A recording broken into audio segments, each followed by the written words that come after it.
Shalom. Sabe aquele ditado que diz que se conselho fosse bom ninguém dava? Esse é um ditado mentiroso.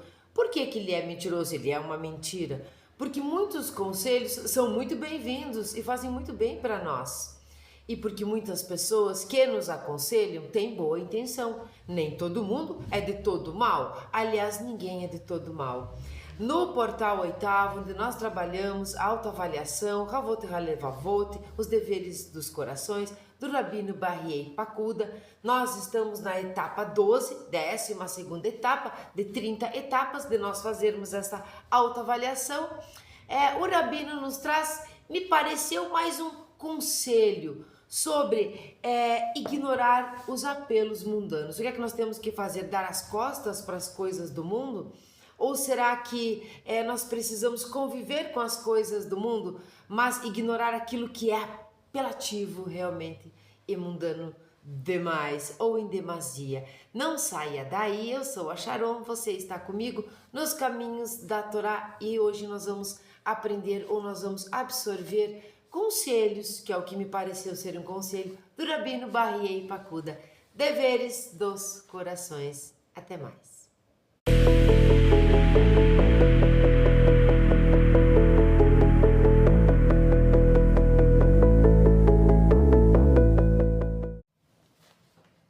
Shalom a todos. Boker Tov, Tzaharem Tovim, Eriv Tov, Laila Tov. Dependendo do horário que você for assistir ao vídeo. Nós estamos trabalhando em Rovot Halevavot, os deveres dos corações, o portal oitavo, não é? Onde ele fala sobre a autoavaliação, aquele exame de consciência como dever perante Deus, quer dizer, nós examinarmos a nossa consciência e isto como um dever, nós temos este dever perante Deus, avaliar a nossa conduta, a nossa vida, como é que nós estamos servindo e tudo mais. Quando a gente lê no começo assim, parece que é uma coisa, estou só servindo a Deus, eu vim só para isso, sei lá, essas coisas assim que passam na nossa cabeça. Quando nós estamos fazendo treinamento, nós temos que ter muita paciência.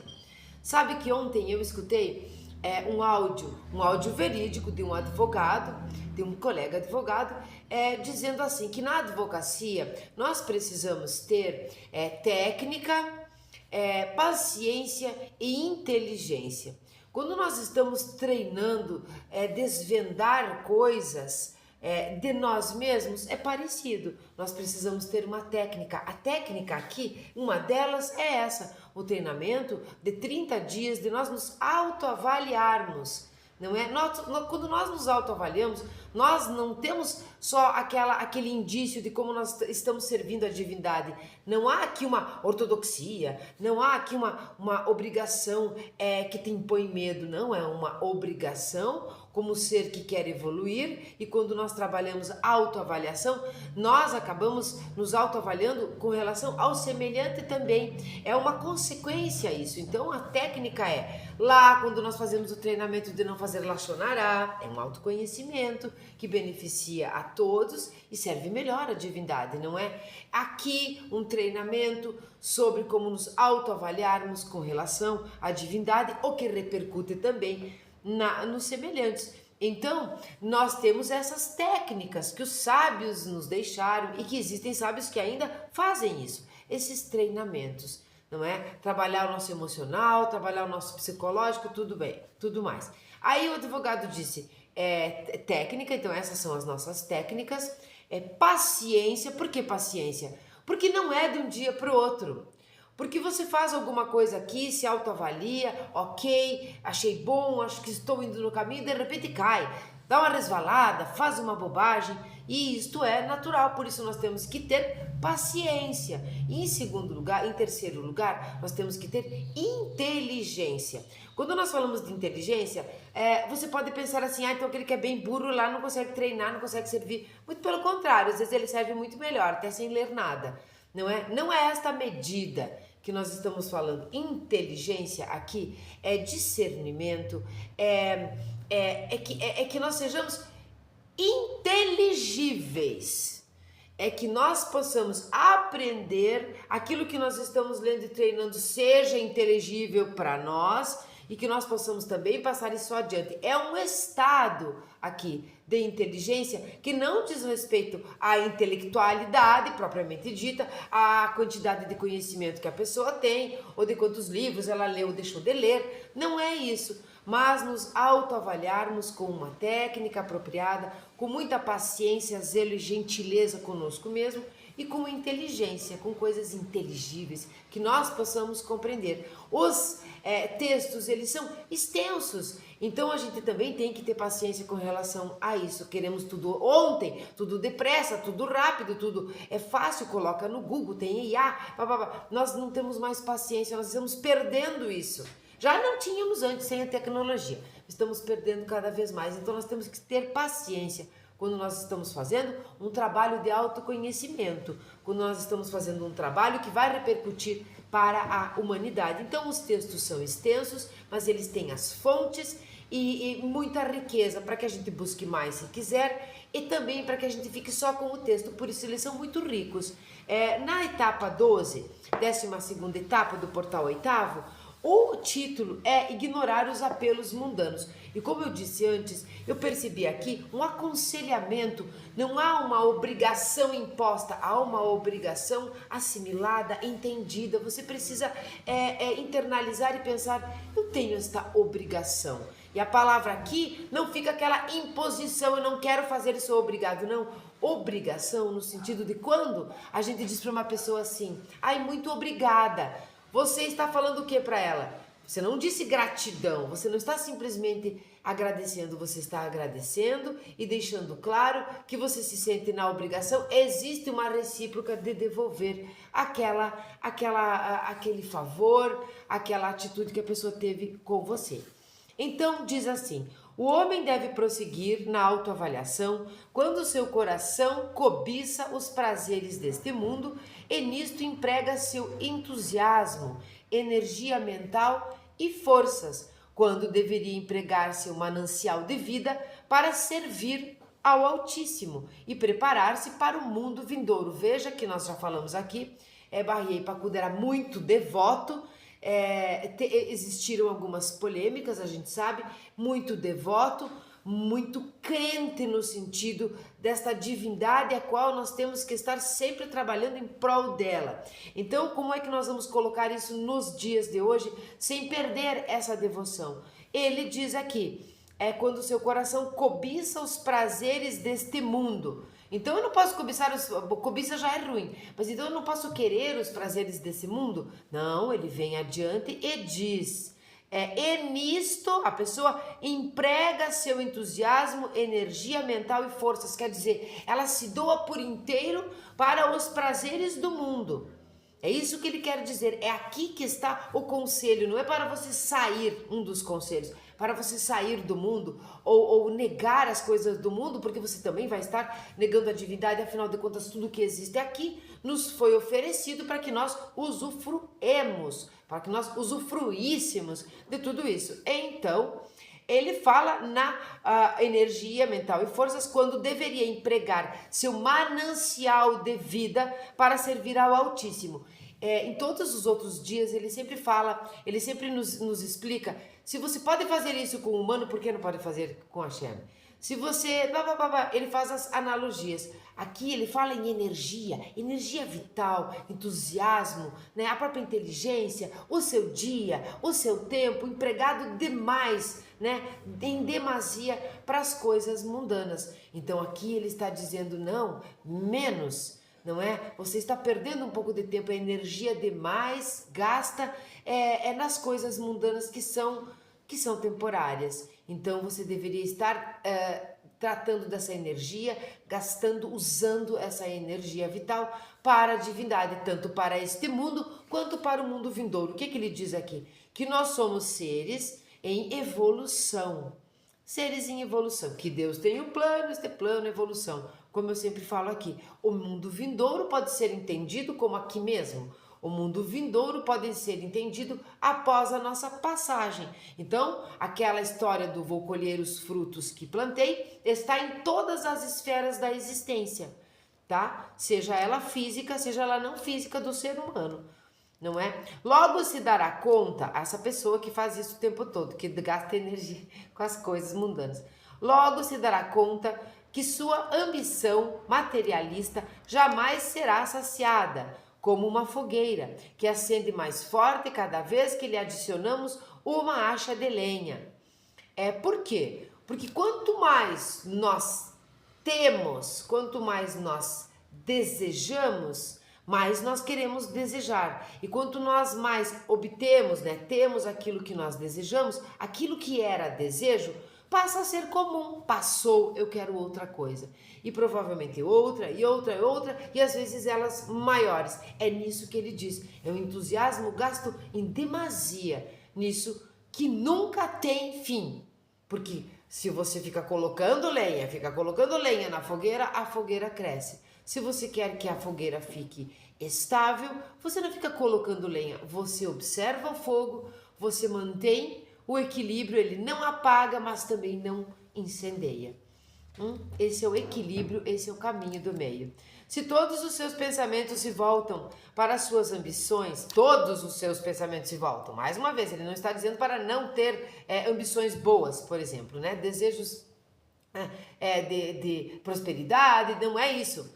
De casamento, não é isso. Mas quando é demais, tá? Quando todos os seus pensamentos se voltam para ambições, não gosta de ninguém, a menos que a pessoa lhe traga lucro, aquele interesseiro, sabe? Então, quando você gasta todos os seus pensamentos nisso, em ambições, é quando você não gosta de ninguém, a menos que essa pessoa possa lhe dar algum tipo de lucro, só se interessa pelas cotações do mercado e as variações do preço da mercadoria. Veja, ele traz lá para a época, em todo o mundo. Viaja grandes distâncias em nome de seus negócios e nada o detém. Porque não detém. Porque você viaja pelos negócios, você faz isso, você aplica na bolsa. Existe um limite, e o limite é o equilíbrio. Quando isso passou, você não detém nada. Você não detém este negócio, já vai vir outro e outro e outro. Sendo que só aquele podia ser a lenha que mantém a fogueira acesa. Não vai te faltar nada e tudo mais. Mas você vai além. Ele está falando desse tipo de pessoa. Bom, e nada o detém. Nem o calor, nem o frio, tempestades marítimas e longas trilhas no deserto. Espera lograr seus objetivos materiais, mas não há fim para isso. É bem possível que labore em vão, agregando somente esforço e mais labor. A pessoa trabalha. Não porque gosta de trabalhar, trabalha porque quer dinheiro. Aí ela ganha. Aí ela trabalha, e ela ganha, e aí ela tem mais responsabilidade, e aí ela tem mais perigos com relação ao que ela construiu, né? Vai ter que cuidar, vai ter que ter um alarme, vai ter que ter um cachorro para cuidar da porta, vai ter que ter do portão, vai ter que ter enfim, um seguro de vida, um seguro do lugar, vai pagar impostos, as responsabilidades aumentam. Então ele vai ter mais trabalho. Aquilo que eles trabalhou para usufruir os frutos do trabalho, ele acaba montando, fazendo um processo ali onde como é que a gente fala? Mete os pés pelas mãos, sei lá, ele acaba arranjando mais trabalho. Mais e mais trabalho. É bem possível que labore em vão, agregando somente esforço e mais labor. Vou repetir. Se conseguir parte do que deseja, olha a tristeza aqui, ó. Se conseguir parte do que deseja, é possível que acumule bens somente para administrar, cuidar e proteger, o que nós falamos antes, porque ele vai arranjar cada vez mais pedra no sapato, cada vez mais pepino, cada vez mais coisa que ele vai ter que cuidar, que ele vai ter que proteger, que ele vai ter que administrar. Ele começa a ficar cansado e viver mesmo ele pouco viveu, não é? Bom, proteger até que seu dinheiro passe para outras mãos, mesmo em vida, como está escrito, na sua juventude o deixará. Isso está em Jeremias. Ou após sua morte, como está escrito, pois se vê que morre o sábio, assim como perecem os tolos e os insensatos, deixando a outros suas riquezas. Não é para ser rico? Aqui é no Salmos 49. Não é para ter as coisas? É sim. Mas precisamos saber que essas coisas, e as em demasia principalmente, podem nos ser tiradas ou mudadas de mão em vida. Ah, você pode ficar doente, sei lá, ter Alzheimer, sei lá, ficar demente, sei lá, não poder mais trabalhar, alguma coisa assim. Alguém vai ter que administrar isso. Você labutou, e isto não é ruim, é bom, mas você não fez as outras coisas. Você não serviu a Deus, você não aproveitou as coisas boas. Você pode simplesmente não poder mais administrar em vida e as suas coisas nem são mais suas, que já não eram antes, porque nós as possuímos, mas não temos elas como propriedade. E você pode acontecer isso depois da morte, porque tanto sábio quanto burro, inteligente, inteligível, como eu falei antes, ou seja lá quem for, vai acontecer a mesma coisa, não é?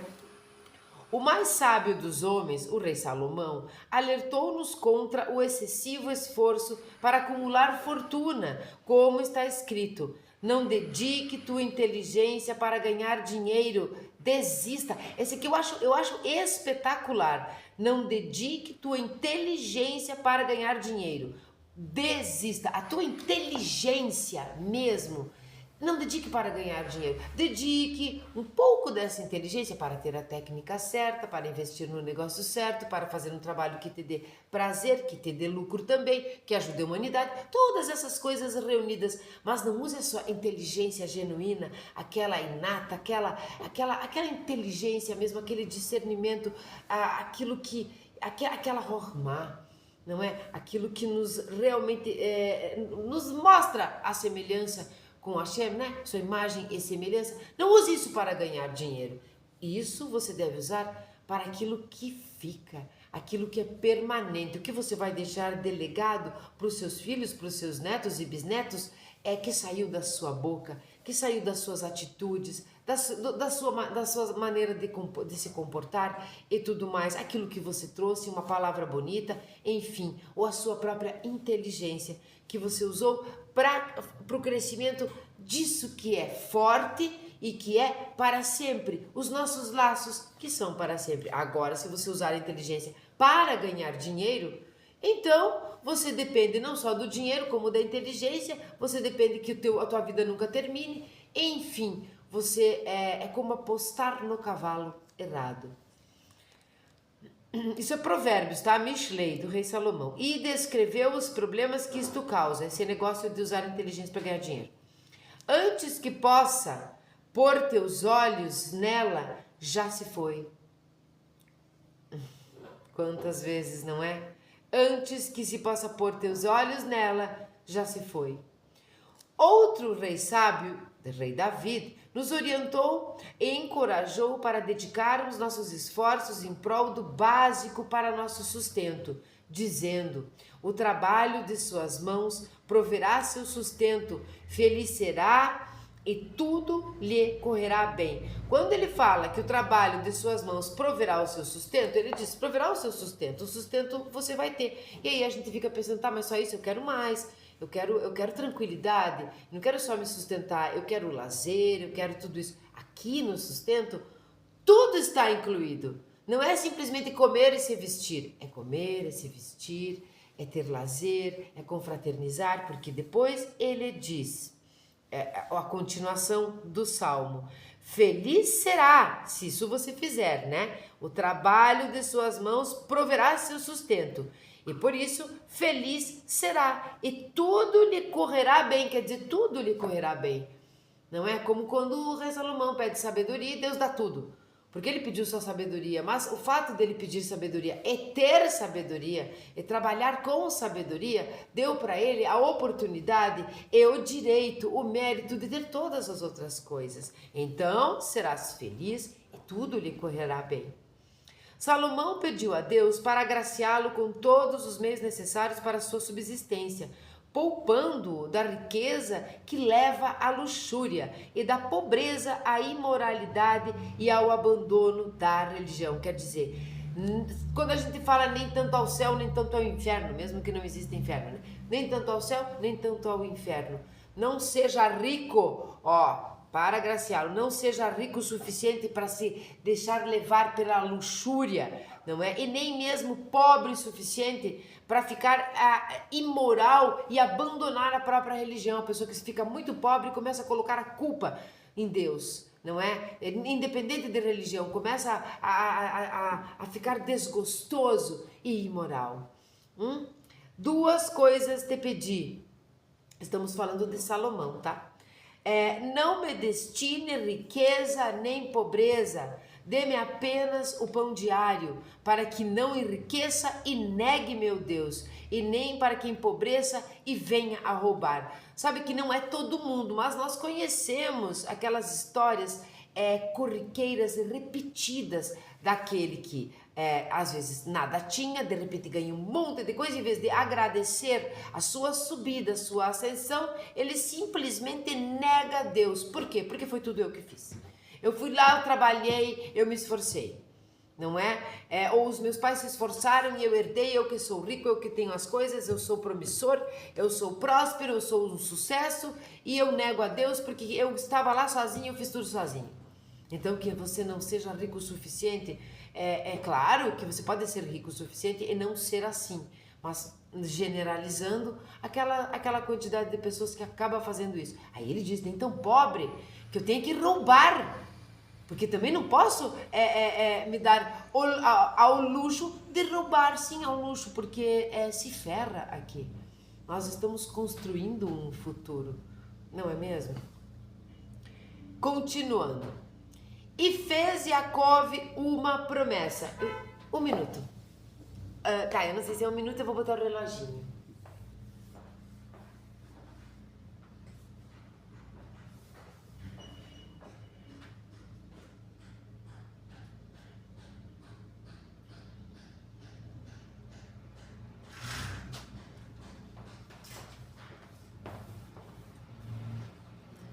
Esse eu garanto que foi bem mais do que um minutinho, né? Acho que eu vou ter que cortar. Se eu cortar, cortei. Se eu não cortar, não cortei. Eu precisei porque tinha alguma coisa acontecendo ali muito séria. E eu tive que dar uma solução. Essas são as coisas do dia a dia. Soluções que só nós podemos dar. Bom, nosso patriarca Jacó também pediu a Deus que lhe provesse somente o básico.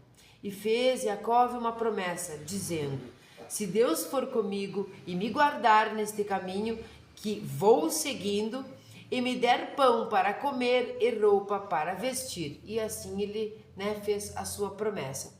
Essa parte da promessa é algo bem religioso, não é? E também é algo bem da escritura. E também isso é muito próprio dos patriarcas, enfim, das personagens bíblicas. Se você quer imaginar assim, mas eu não quero ficar fazendo promessa porque eu não sei se vou cumprir ou não, eu vou ler de novo. Nosso patriarca Jacó também pediu a Deus que lhe provesse somente o básico. E fez Jacó uma promessa, dizendo, se Deus for comigo e me guardar neste caminho que vou seguindo, e me der pão para comer e roupa para vestir e tudo mais. Nós tiramos dessas promessas algo bom que não é para a divindade, que fique claro, que é para nós, quando nós nos disciplinamos, quando nós prometemos, quando nós cumprimos a nossa promessa e nós podemos nos sentir fortalecidos ali, nós podemos nos sentir confiantes e confiáveis nesse processo. Então, quando nós prometemos algo para a divindade, se ele me der, se ele não sei o que, a gente precisa cumprir, até mesmo se ele não der, ok? É isso que eu quero dizer. Essa promessa ela é feita para a divindade, mas é em nome do nosso ser limitado, não é? Para que nós tenhamos disciplina e façamos o nosso melhor. Não é o caso de você despertar, olha só, aqui veio o conselho. Não é o caso de você despertar, meu irmão, e ver quanto tempo perdeu correndo atrás dos desejos do corpo, que não te deram senão um prazer momentâneo e não te livraram dos problemas nem das doenças. E ele fala, será que não é a hora de você despertar, de você acordar para isso? Que todas essas coisas que você foi atrás, que correu atrás e conseguiu, teve prazeres momentâneos, Ele não diz para você não fazer, mas será que não está na hora de despertar e entender aqui, ó, que isso não curou, que isso não tratou nem mesmo as suas doenças? Que você ficou devendo para o outro lado, para o lado que realmente fica, que é atemporal, que é o serviço a Deus, que somos nós, que é a nossa centelha, que não tem tempo. O velho e bom equilíbrio novamente. Se come muito, passa mal. Essa sou eu. Se come pouco, enfraquece-se. Vestir muitas roupas, se irrita. Se vestir pouco, fica desprotegido. E por mais que tente cuidar da saúde, no final das contas, ela está somente nas mãos do Criador, bendito seja. E não em teu poder e posses. Quantas pessoas nós conhecemos que são podres de rica, teve uma doença na família e não teve centavo nenhum, não teve milhão nenhum que pôde curar aquela doença, que pôde tratar aquela doença ou que tenha funcionado. Algumas coisas, e quase todas, se não todas, precisam de um veredito final e este não é nosso, não é? Este não é nosso. Ah, mas então eu não devo tratar as doenças, então eu não devo... Não, deve tratar as doenças, deve fazer tudo isso, mas deve ter o equilíbrio. Você faz a sua parte, nós fazemos a nossa parte, não é? E a divindade faz a parte dela. É uma sociedade, é um trabalho conjunto. Tua alma é superior a teu corpo e o mundo dela superior ao dele. Olha só. Então, a nossa alma é superior ao nosso corpo, isso nós já sabemos e por demais, não é? E o mundo dela, o mundo da alma é superior ao dele, é superior ao do corpo, que é físico tanto quanto o corpo. O nosso mundo físico está em evolução, assim como nós, não é? Tudo que nós vimos, que nós vemos, que nós tocamos, que nós entendemos, a fisicalidade ali está em evolução. Então, o mundo das almas, o mundo daqui não é o fato de morrer, tá? Mas o mundo invisível, vamos dizer assim. O habitat primordial da alma é superior a este mundo físico. Bom, tua alma é mais exaltada que teu corpo terreno. Tua espiritualidade supera tua materialidade. Teu espírito é eterno e teu corpo passageiro.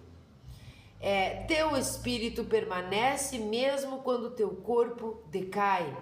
Teu espírito é simples e teu corpo complexo. Teu espírito é refinado e teu corpo grotesco. Teu espírito é racional e teu corpo irracional. Teu espírito é um recipiente de virtudes e teu corpo um recipiente de vícios. Quando a gente lê isso, parece que o Rabino Bahiya Pacuda está falando de dois seres, não parece? Teu corpo é assim, né? Teu espírito é assado. Teu corpo quer isso, teu espírito quer aquilo. Teu corpo é passageiro, teu espírito é eterno. E parece dois, e é. É dois em um. Nós somos dois em um. Por que eu digo isso? Porque esse entendimento esotérico do Rabino, que por vezes foi muito polêmico lá no Portal Primeiro, não é? Quando ele fala da unicidade de Deus, esse tipo de pensamento esotérico não é abordado unicamente pelo esoterismo, pela espiritualidade, ou pelo misticismo, ou ocultismo, seja lá o que for, judaico, mas por muitas outras vertentes, onde nós encontramos, até mesmo na Índia, umas ideias do tipo assim: você tem o cavalo, você tem o cavaleiro, você tem a carroça ali, né? E você tem o passageiro. Quem nós somos ali? Quem nós queremos ser ali? Se nós formos o cavalo, por exemplo, não é? E o cavalo estiver numa estrada e não estiver usando viseira, né? O tapa-olho, ele vai olhar para todos os lados o tempo todo. Ele quer comer feno aqui, ele quer comer uma plantinha ali. O cavalo não vai andar para frente, nós não somos o cavalo, nós precisamos de um bom cocheiro, nós precisamos estar ali, levando, subordinando não, mas absorvendo essas ideias do corpo e sabendo que nós precisamos dirigir isso. Então quando ele fala que é dois, sim, é porque o corpo deseja, a alma não quer, mas o corpo deseja. Há uma briga ali. Não é? O intelecto, ele raciocina, pensa bem, intelectualiza e tal, e aí chega no corpo, o corpo quer. A alma briga com o corpo que deseja, porque a alma não deseja, a alma é. Não é? A alma tem limites naquilo que quer. O corpo não tem limites, sendo que o que é limitado é o corpo. Deveria ser ele que não deveria querer coisas sem limite, mas é o contrário. O desejo do corpo não tem limites, mas ele é limitado, não é? A alma é ilimitada, mas as suas vontades, os seus desejos são totalmente limitadas, porque elas são divinas, porque elas são exaltadas, porque elas são simples como Deus. Quando ele fala em simplicidade e complexidade, nós podemos entender quando a gente fala de Or Sof. A gente fala da luz divina e diz que a luz era simples. Sim, uma luz simples que ilumina. Quando nós vemos a divindade emanando suas luzes, espalhando, né, contraindo e emanando, essa luz que era simples, porque Deus é simples, passa a ser complexa, passa a ser direcionada para todos os lados. Nosso corpo é complexo, não é? Mas a nossa alma, eu não gosto de falar divina porque tudo é muito divino, ela é simples. O corpo é grotesco. Bom, aí ele continua adiante e vai dizer lá, como está escrito: compre a verdade e não a venda. Nishlei também, né? Compre a verdade a alguém, mas não a venda, não é? Adquira a sabedoria e adquira compreensão. Você fica sábio e compreende. Porque tem gente que diz, eu sou muito sábio, mas não compreende. E tem gente que diz, eu compreendo as coisas, mas não tem sapiência. Aqui ele deixa claro, adquira. A sabedoria é algo que você adquire. E adquira compreensão. Melhor adquirir sabedoria do que ouro. Prefira o entendimento à prata. Até porque você provavelmente jogará a prata fora se não tiver entendimento. E se escolher pelo ouro e não pela sabedoria, provavelmente vai jogar o ouro fora. Entende? É isso que ele quer dizer. Adquira sabedoria e adquira compreensão. Traga conhecimento para a tua alma. Se você é um sábio, teu conhecimento é a tua fortuna. O ponto central desse último versículo é: somente o que você sabe é verdadeiramente teu e ninguém poderá te tomar, como acontece com as posses materiais. Quando os pais da gente dizem assim, eu vou te dar um estudo porque disso ninguém te tira, porque isso ninguém te tira. O conhecimento é algo que ninguém te tira. Veja como as coisas do dia a dia, os costumes mesmo familiares, eles são enraizados às vezes em frases, em ensinamentos que nós nem sabemos. A maioria das coisas estão na Torá, se nós olharmos com um olhar mais gentil, mais delicado e mais sensível àquilo. Quando ele diz aqui, poderá tomar como acontece com as posses materiais, o que você sabe é verdadeiramente teu. A gente conhece aquela frase que diz, existem dois tipos de pessoas, aquelas que sabem e aquelas que não sabem. Sejamos as que sabem, porque é isso que nós vamos levar para seja lá onde formos. Agora, nós vamos levar o que nós não sabemos também, então é melhor que saibamos. O ponto central desse último versículo, compare essas duas coisas, meu irmão. Desvincule-se das frivolidades deste mundo e atenha-se a teus objetivos eternos. Desvincule-se. Eu posso estar desvinculada das frivolidades deste mundo, mas viver neste mundo é como não ser exatamente daqui, mas viver as coisas. Ele não diz aqui de maneira nenhuma negue, tá? Precisa ficar claro isso, porque às vezes vem essa dúvida tão forte, não é? Então compare essas duas coisas, desvincule-se das frivolidades deste mundo e atenha-se a teus objetivos eternos. Não diga, me contento com o que tem o ignorante, porque te julgarão de acordo com o teu conhecimento, tá? Olha que importante. Não diga, me contento com o que tem o ignorante, não é? Ele não está dizendo para você se nivelar por baixo, não é isso. Porque te julgarão de acordo com o teu conhecimento. Então, não se contente em ser ignorante. Busque o conhecimento, queira a sabedoria, adquira a sabedoria. Como ele disse antes, tua punição será mais severa e você será considerado responsável por tua negligência. Não se apoie em falsas semelhanças, nem descanse seu espírito em pretextos que acabarão se voltando contra ti. Esse último parágrafo, o que eu vou ler, porque ele é mais longo, eu não vou ler o final.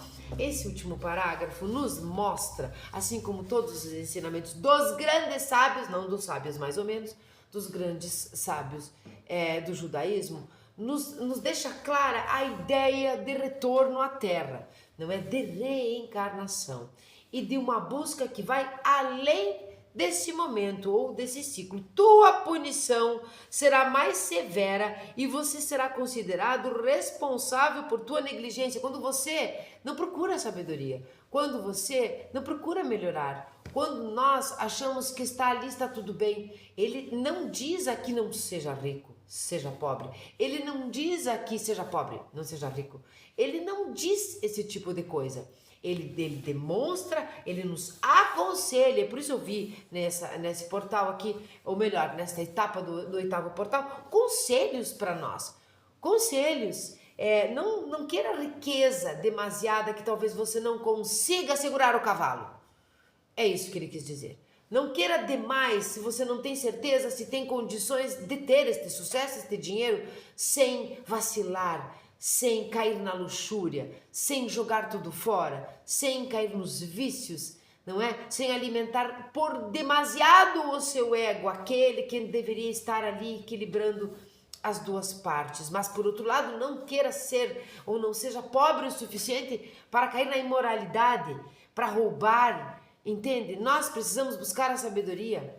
Nós precisamos adquirir a sabedoria. Quando ele fala em negar a Deus quando se tem demais, é muito importante.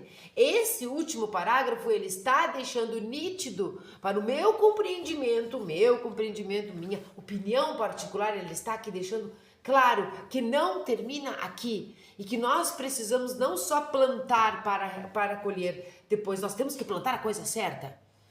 Não basta ser bonzinho, eu sou bonzinho, você precisa agir. Não basta rezar, você precisa servir. Entende? Não basta adquirir, você precisa usufruir e utilizar o que você adquiriu em prol de você, da humanidade e do serviço a Deus. Vou ler de novo esta frase. Tua punição, quando você nega as coisas que Deus oferece, quando você não as nega, quando você fica em exagero, não é? Aí, como ele diz, ignorar os apelos mundanos, quando você absorve os apelos mundanos, todos os apelos mundanos, aquele saco sem fundo, você quer mais e mais e mais, quando você come mais e mais e mais, quando você adquire mais e mais e mais, quando você viaja mais e mais e mais, quando você aparece mais e mais e mais e mais e mais e mais e mais, e quando você vê que tem um monte de coisa, uma montoeira de coisas, uma montoeira de presas, não é? Se você fosse um gato e tivesse uma montoeira de presas de rato, uma montoeira, você conseguiu caçar todos ali. Você olha para aquela montoeira, para aquela montanha de presas e diz: onde está Deus? Fui eu quem cacei. Esses tipos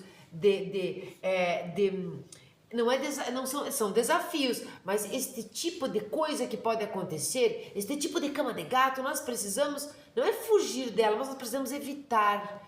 Então, nem muito rico, nem muito pobre. Não é? Por quê? Porque tua punição será mais severa e você será considerado responsável por tua negligência. Esta é a reencarnação.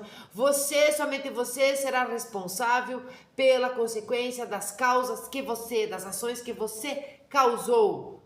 E será punido por isso. Não é? Então não queira ser pela sua negligência de não aceitar ou de não buscar a sabedoria. Não pense que sendo um ignorante ou ficar contente com o que tem, o ignorante é grandioso. Eu sou bonzinho e Deus vai me perdoar e me dar o mundo vindouro. Não é isso. Aqui ele está falando de reencarnação. Não se apoie em falsas semelhanças, nem descanse seu espírito em pretextos que acabarão se voltando contra ti. Pretextos que acabarão voltando contra ti. Justificativas, né? Pretextos os meios que justificam os fins que justificam os meios, a justificativa, a racionalização humana, mundana, que faz com que você não ignore os apelos do mundo, faz com que você se jogue nos apelos do mundo. Aqui ele está aconselhando nós de como nos comportarmos com relação às coisas mundanas, com termos equilíbrio e sabermos que tudo que nós fazemos nos será cobrado por nós mesmos, mediante a divindade, por nós mesmos. Nós colheremos e nós não estamos aqui pela primeira vez, não será a última. Então é que nem assim, tem tempo para colher os bons frutos, mas tem muito tempo para colher os ruins também. E nós estamos cheios de coisas ruins. Nós vamos buscar as coisas boas, seja aqui neste mundo, seja no mundo vindouro. Eu espero novamente que tenham gostado, que tenham percebido que sim, existem conselhos que são bons. Não é nem todo mundo é mal intencionado, por exemplo, a nos aconselhar. Nós só precisamos discernir onde é que está o melhor conselho, quem é que pode nos ajudar. Quando nós escutamos, quando nós lemos um ensinamento desse, a gente vê que aqui é um conselho bom. Ele se chama de meu irmão, quando escreve as cartas, deixa o livro, para que a gente realmente pare, não negue, mas ignore aquilo que é apelativo no mundo. Que a gente persista e insista não só em aprender, crescer e ter o tal do autoconhecimento, mas que a gente insista e persista em encontrar o caminho certo, que não é simplesmente material, que a gente persista em encontrar não só a verdade, mas encontrar a importância, encontrar o simples naquilo que nós às vezes nem vemos, não é? Encontrar o que realmente dura, que é a nossa alma. Eu espero que vocês tenham gostado. Curtam, comentem, compartilhem. É muito importante para o canal que vocês compartilhem, que vocês comentem e que vocês deem um joinha. Um joinha não custa nada e o comentário é muitíssimo importante para que eu possa perceber se está bom assim, se vocês estão gostando, se vocês estão não só gostando, porque às vezes está gostando, mas não está prestando para nada, se faz sentido para vocês, se está ajudando, porque esse é o objetivo. Esta é a missão diária a cada gravação, trazer algo que seja bom para o todo. Não é? Que nós possamos aprender a ser altruístas, que nós possamos aprender a aconselhar de boa intenção, que nós aprendamos a servir Deus, começando por nós e pelo próximo, servindo a humanidade. Caso você queira ajudar em dinheiro, sim, em dinheiro, para ajudar o canal, para estudo de Torá, para essas coisas, nós temos um número de Pix na descrição do vídeo. O trabalho no YouTube não é pago. Nós temos a monetização, que não, o meu canal não é monetizado ainda, e ele vem depois de fazer não sei o que, que eu não cheguei lá ainda, então eu não sei muito bem.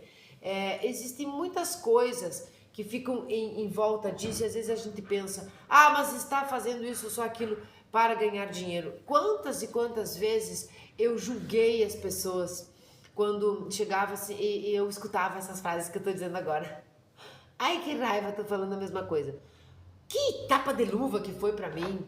Aprende aí, Sharon. Deixa de se achar humilde, deixa de se achar melhor e perceba que é um trabalho. Hoje é o meu trabalho no YouTube. Então, quando nós falamos em uma tzedakah para um trabalho, por exemplo, eu estou dizendo para vocês, para as outras pessoas, tá? Para que vocês façam isso, parem e pensem quando alguém falar, não julguem a pessoa como eu julgava. Quando você faz um trabalho e aquela outra pessoa, ela não paga, porque você não fez um contrato ali, mas ela te dá um tzedakah para você, alguma pecúnia, né? O dinheiro físico, o dinheiro mundano, que não é apelativo, você está dando a oportunidade desta pessoa retribuir algo que está fazendo sentido para ela. Então, tem que fazer sentido, tem que ter ajudado, precisa ser bom, senão não vale a pena. Então, você, ao mesmo tempo, ajuda uma pessoa, faz aquela sua obrigação de tzedakah através daquela pessoa ali que você quer ajudar. Alguém que vem vender mandolate, por exemplo, que vende muito mandolate. Às vezes eu compro, não como por causa que eu quero ajudar. Essas coisas que a gente faz no dia a dia, né? Que é importante. Afinal de contas, a pessoa está vendendo, não está roubando. Você deve comprar, eu acho. Se não for muito caro, deve. Então, nós estamos retribuindo quando nós estamos oferecendo, nós estamos retribuindo quando nós estamos pedindo, nós estamos ganhando com isso e nós estamos dando a oportunidade da pessoa ter muitas bênçãos na sua vida, de tzedakah, algo muitíssimo importante e bem visto no judaísmo. Eu me estendi aqui porque tem que me explicar com essas coisas. Ninguém mandou eu julgar as pessoas, eu julgava mesmo. Ah, aquele ali só quer ganhar dinheiro, ah, aquele lá também só quer ganhar dinheiro. Agora eu vejo que não, é um trabalho com carinho, um trabalho que despende tempo, é um trabalho mesmo, reconhecido por sinal no mundo inteiro. Tenham todos um maravilhoso dia, dando tzedakah para as pessoas que vocês acham que merecem, não dando tzedakah se não quiser, mas um joinha você pode dar porque este é gratuito, ajuda muito o canal. Tenham um maravilhoso dia até o dia 13, o 13º dia de etapa, a 13ª etapa do 8º portal, Rovot Halevavot, os deveres dos corações. Tchau, tchau. Um beijo. Gostaram da luva? Olha que legal essa luva. Eu ia desligar, mas não vou. Olha só, chinês é cheio de criatividade, né? Que você consegue escrever, consegue lidar no celular, enfim, e fica com as mãos quentinhas. Porque afinal de contas é só 2 dedinhos. Tchau, tchau.